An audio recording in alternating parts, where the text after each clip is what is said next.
मित्रों नमस्कार। आज का विषय मेरा है सनातन संस्कृति का, सनातन जीवन का, सनातनी व्यवस्था को आत्मसात करने का। मित्र, आपके सामने बैनर लगा है, उसमें लिखा है धरती माँ। अगर हम केवल धरती माँ को जान लें तो मैं ज्ञानी हो गया। ये धरती माँ ही सनातन का स्वरूप है। धरती में ही जीव जगत की माया है, धरती में ही इंसान रहता है और धरती से मेरा पूरा कारोबार चलता है। 21,000 बार श्वास लेने के लिए ऑक्सीजन धरती माँ की बदौलत मिलती है। 10 बार पीने का पानी धरती माँ की बदौलत मिलता है और 2 वक्त की रोटी, शुद्ध रोटी धरती माँ ही दे सकती है।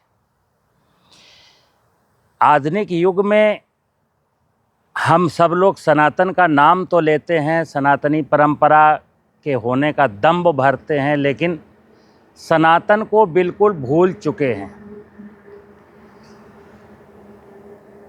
सनातन, हमारा जन्म सनातन से हुआ, हमको पालता सनातन है, मरने के बाद हमको सनातन की शरण में जाना है। ये जो धरती माँ है, 2 शब्द हैं, धरती और माँ। धरती मेरा पिता है और माँ, ये जो वनस्पति जगत है, ये माँ है। सारी वनस्पतियाँ ही मिल करके समस्त प्रकार के जीवों का लालन पालन करती हैं। वनस्पतियाँ धरती पर हैं। हम शिव को अर्धनारीश्वर कहते हैं। अर्धनारीश्वर का मतलब है, धरती को अगर हम काटेंगे तो ऊपर का हिस्सा, जो ग्रीन हिस्सा है, वो माँ पार्वती का भाग है और जो नीचे का हिस्सा है वो शिव का भाग है। पौराणिक कथाओं के हिसाब से समुद्र मंथन से निकलने वाला संपूर्ण हलाहल विष इस शिव ने पिया था, यानी धरती ने पिया था।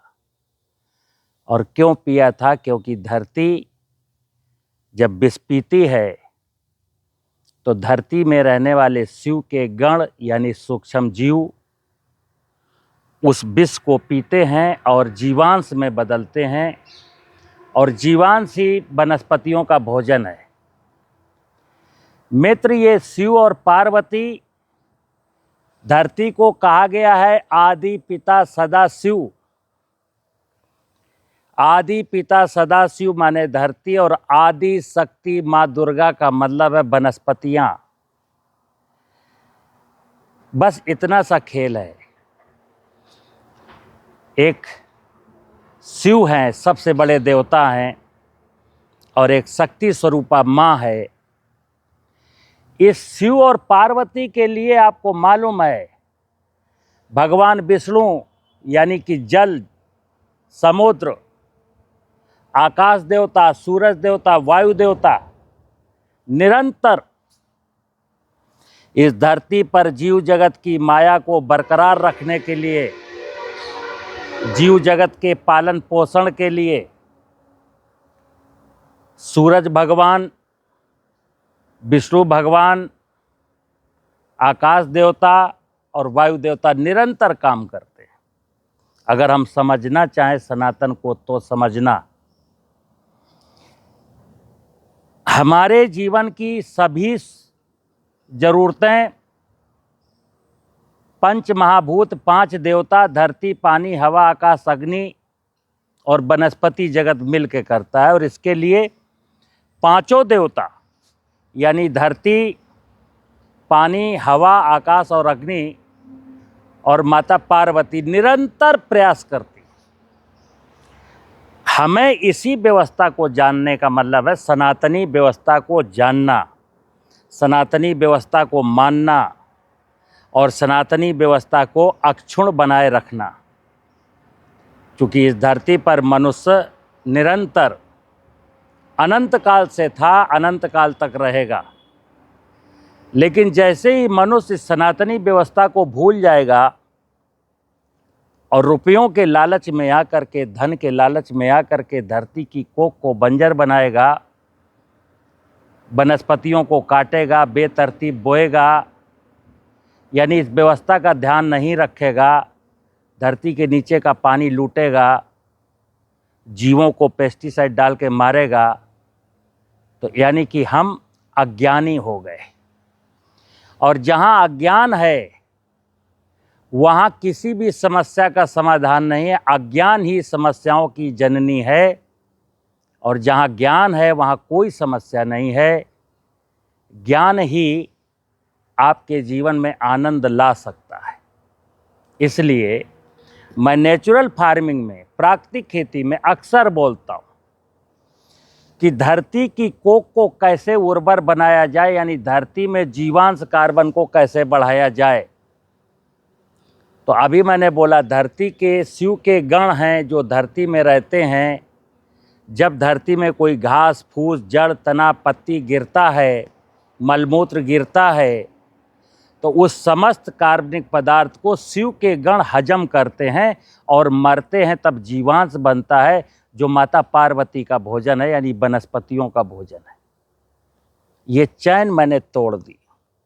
आज किसान भटक रहा है, मन मर्जी की फसल बोता है। यानी कि मित्र, सनातनी व्यवस्था कहती है कि तुम जरा वाच करो, देखो ईमानदारी के साथ कि तुम इस जमीन में कौन सी फसल बो सकते हो। तो जरूरी नहीं है कि हर जमीन में गन्ना लगाया जाए, हर जमीन में गेहूं बोया जाए। इस धरती माँ की सामर्थ्य का आकलन करना होता है कि धरती की सामर्थ्य कैसी है, वो आंखों से दिख जाती है, या फसल बोने के बाद जो परिणाम मिलता है उससे पता चल जाती है कि ये धरती गेहूं के लिए ठीक नहीं है, गन्ने के लिए ठीक नहीं है, धान के लिए ठीक नहीं है। लेकिन कागज के नोट के चक्कर में देश का हर किसान कैश क्रॉप लेना चाहता है जिसमें उसको ज़्यादा लाभ हो, और लाभ होता नहीं है। सनातनी व्यवस्था कहती है कि इंसान अगर सनातन व्यवस्था का ध्यान रखेगा, सनातनी व्यवस्था की पूजा करेगा, उसको आत्मसात करेगा, तो फिर सनातनी व्यवस्था आपके जीवन में आनंद ला देगी। लेकिन आज तो चूंकि समझ जब मुझे नहीं रहती, सनातन की समझ कमज़ोर हो गई, तो मेरे जीवन में तकलीफ़ ही तकलीफ़ आ गए, कष्ट ही कष्ट हैं, दुख ही दुख हैं। अमीर बनने की लालच में कुछ लोग अमीर बन गए, धरती को लूट करके, गरीब को लूट करके, और जो गरीब है, किसान है, वो अमीर बनने के चक्कर में इस सनातन को मार रहा है। मित्र, हम शिव की पूजा करें, यानी शिव को कैसे फर्टाइल बनाए, तो सिंपल सी बात है। शिव के फर्टाइल बनाने के लिए हम धतूरा चढ़ाते हैं कि नहीं चढ़ाते? शिवलिंग में धतूरा चढ़ाते हैं, वो प्रतीक है। इसका मतलब है कि शिव को विष चाहिए, तो जिस जमीन में खेती करते हैं उसको विष परोसना है। विष का मतलब सिंथेटिक विष नहीं, कूड़ा करकट, मल मूत्र, जो तुमको विष लगता है वो विष। और धरती को बिल्कुल हरा भरा रखें। मित्र, जानते हैं जंगल, अगर धरती में जंगल नहीं है तो ग्लोबल वार्मिंग है। धरती में पानी को होल्ड करने की सामर्थ्य नहीं है तो जलवायु परिवर्तन है। आज जलवायु परिवर्तन और ग्लोबल वार्मिंग दो ऐसे विषय हैं जो दुनिया के सामने चैलेंज बन चुके हैं। उसका कारण क्या है कि मैंने धरती को बंजर बनाया है और वनस्पतियों को नष्ट किया है। ये धरा जब हरी होती है तो समस्त का पेट भरती है, समस्त जीवों का पेट भरती है। और दुर्भाग्य देखिए, पढ़े लिखे होने का दुर्भाग्य देखिए कि इस धरती को सनय सनय जिसने बनाया, मतलब इस धरती को सुसज्जित होने में 3.5 करोड़ साल लगे, लगभग 3.5 करोड़ 40 लाख साल लगे। इस धरती को बनाने में जिन वनस्पतियों ने, जिन जीवों ने सर्वप्रथम योगदान किया, आज पेस्टिसाइड लेकर के हम उन्हीं को मार रहे हैं। शिव बाबा ने, भगवान भोलेनाथ ने यानी धरती ने जो विष पिया था, आज वो विष मैं नदियों में, जलाशयों में फेंक रहा हूँ या आग लगा रहा हूँ। जिस विष पर शिव जी का अधिकार था, जो विष लेकर के अमृत बना देते थे, वही विष मैं जला देता हूँ तो वायुमंडलीय क्षेत्र में चला जाता है, आबो हवा को खराब करता है, या नदियों में, जलाशयों में बहा देता हूँ तो विष्णु भगवान के स्वरूप को बर्बाद करता है। मित्र, खेती बिल्कुल सरल है, जीवन बिल्कुल सरल है। अगर मैं सनातन की ओर लौट गया, सनातन को समझ लिया, तो जीवन में कोई कठिनाई नहीं है। प्राकृतिक खेती के नाम पर, जैसे मैं जीवामृत की बात करता हूँ, संजीवनी की बात करता हूँ, तो लोग केवल इतना ही पकड़ते हैं, जबकि मैं अपनी बातों में हमेशा बात कहता हूँ कि प्राकृतिक खेती का मतलब है कैसे मैं धरती की फर्टिलिटी को बढ़ाऊं, कैसे मैं धरती को हरा भरा बनाऊं, कैसे मैं पानी के, बरसात के पानी को धरती में रोकूं। बारिश का पानी धरती में रोकना है, धरती को हरे भरे जंगलों से ढक देना है। कम से कम 25%, 20% आपकी ज़मीन का हिस्सा हरे भरे पेड़ों से ढका होना चाहिए। लोग कहते हैं छाया मारता है पेड़, तो मित्र, जिसने पेड़ काट लिए उसके जीवन में अब कौन छाया मारता है? ज़मीन तो आपकी नंगी हो गई, नग्न कर दिया ज़मीन को पेड़ काट के, कि छाया मारता है। आपको पता नहीं पेड़ क्या देता है? ऑक्सीजन देता है, जलाने की लकड़ी देता है, वर्षा का पानी ज़मीन के नीचे ले जाता है, पतझड़ से पत्तियां गिरा के ज़मीन को मजबूत करता है, बायोडाइवर्सिटी को, चिड़ियों का ठिकाना रहता है। मित्र, एक चीज़ तो जान लीजिए, ये जो सनातन, ये व्यवस्था, इसी का नाम सनातन है। धरती माँ का नाम ही सनातन है। और मैंने बोला कि एक सादे सब सदै, सब सादे सब जाए, यानी जो 5 देवता हैं, भूमि, गगन, आकाश, अग्नि और नीर, ध्यान रखिएगा कि माता पार्वती के लिए और भगवान भोलेनाथ के लिए सूरज की ऊष्मा के कारण समुद्र का पानी इवेपोरेट होता है। आप देखिए पानी की कहानी क्या है। सूरज की ऊष्मा के कारण समुद्र का पानी इवेपोरेट होता है, बादलों में जाके इकट्ठा होता है, आकाश मार्ग से जाता है। बादलों को ब्रह्मा जी का कमंडल कहा जाता है। तो सारे के सारे बादल समुद्र के ऊपर होते हैं। 66% एरिया में समुद्र, बादल वहीं बनते हैं मित्र। लेकिन उन बादलों को धरती के अलग अलग हिस्सों में भेजने का काम कौन करता है? वायु देवता करते हैं। तब बारिश होती, तब मुझे पीने का पानी मिलता है। और हमने गलत फहमी पाल ली कि मैं बोरिंग करके पानी निकालता हूं, लेकिन ज़मीन के नीचे जो पानी निकाल रहे हैं वो आया कहाँ से? ये पंच महाभूत और माता पार्वती निरंतर जीव जगत के लिए काम करते हैं। और मनुष्य तो ज्ञानावतार का प्राणी है, धरती रूपी बगिया का माली है। तो मनुष्य को चाहिए कि सनातन परंपरा को, सनातनी व्यवस्था को आत्मसात करे। ये मित्र सबकी ड्यूटी है। अगर मैं सनातन को समझ गया, सनातन को मान लिया, सनातन को हृदय में बसा लिया, मेरा दिल सनातन के लिए धड़कने लगा, मेरे सारे काम सनातनी व्यवस्था को अक्षुण्ण बनाए रखने के लिए होने लगे, तो आपकी रक्षा सनातन कर लेगा। कहते हैं धर्मो रक्षति रक्षता। धर्म क्या है? कर्म क्या है?